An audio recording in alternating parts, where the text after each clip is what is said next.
अस्सलामु अलैकुम वरहमतुल्लाहि वबरकातुहू।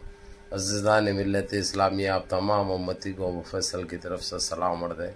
घर में बड़ी पर्दानशीन इज़्ज़तदार माँ और बहनों को अबू फैसल की तरफ से सलाम अर्ज़ है। बहरहाल अल्लाह से उम्मीद है आप लोग खैरियत से होंगे, अल्लाह की हिफाजत में होंगे।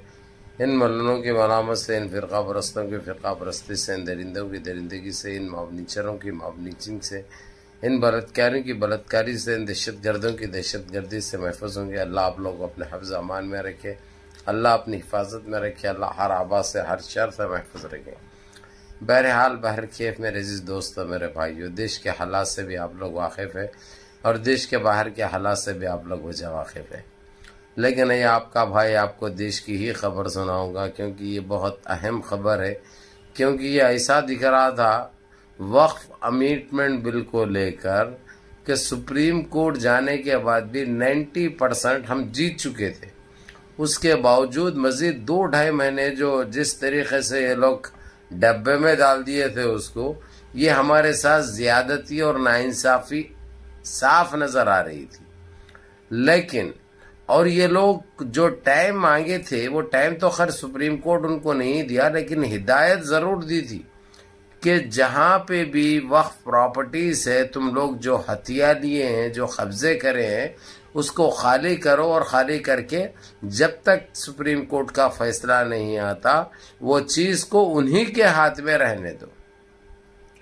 रही बात 3 चीज़ों, 5 में से 3 चीज़ें तो जो है सो आप लोगों को पता है ख़त्म कर दिए थे वो लोग। एक कलेक्टर, दूसरा जो ये गैर मुस्लिम को जो एकदम मुसलमानों से ज़्यादा अंदर मेंबरें बना दिए थे, उस चीज़ को ख़त्म कर दिया था। सुप्रीम कोर्ट ये बोला था जब तुम जो है सो टेम्पल के लिए भी तुम्हारा जो बोर्ड रहता, जो तुम्हारे मेंबर रहते हैं, वहाँ पे मुसलमानों को डाल सकते क्या, सिखों को डाल सकते क्या, क्रिश्चियनों को डाल सकते क्या, वहाँ पे वो मुद्दा उनका वही ख़त्म हो, वहीं पे ख़त्म हो गया था। हालांकि वो लोग ये बताए थे ये लोग नाजायज़ हरकतें करते, गरीबों का माल हथिया लेते, खा लेते, तो तुम कौन से दूध के धुले हुए बोलने का मतलब था। ऐसा तो नहीं बोला सुप्रीम कोर्ट, लेकिन तकरीबन वही बात थी।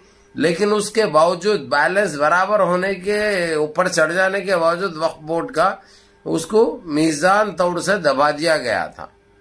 लेकिन हथौड़ा बड़ा गर्म था, उस पे जो है सो आज जो जिस तरीके से जो डकार लिए हैं, जो कच्चा दिए हैं सुप्रीम कोर्ट से चीफ जस्टिस ने, उस चीज को फिर दोबारा जो है सो यानी ये कह दिया है सुप्रीम कोर्ट के मसले में, जो कि कल की आज की तारीख भी थी, वो 26 अगस्त की तारीख भी थी। 27 को फैसला सुनाई जाना था, जो 26 तारीख को एक लोगों की एक बैठक बैठने वाली थी।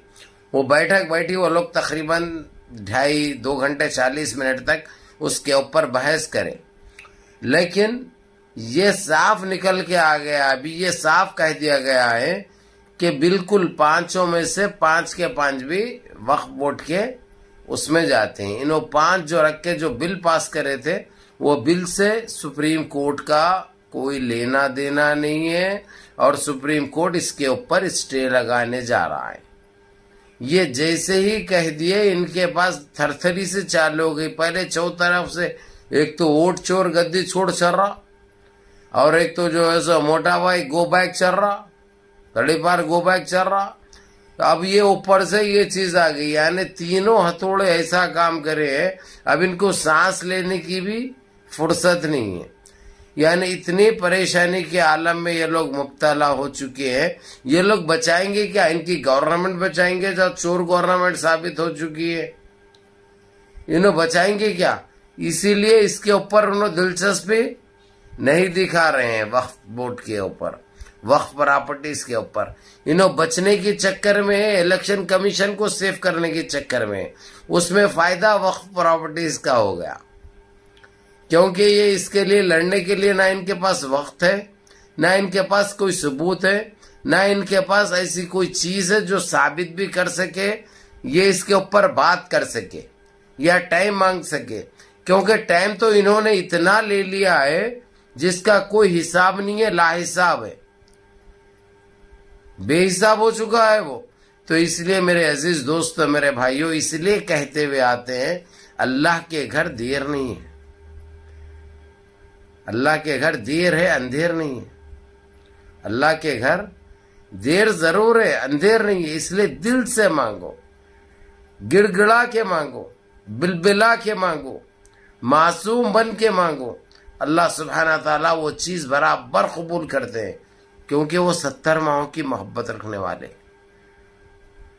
वो करीम है, वो रहीम है, वो बासिद है, वो राशिद है, वो जब्बार है, वो गफ्फार है, वो सत्तार है।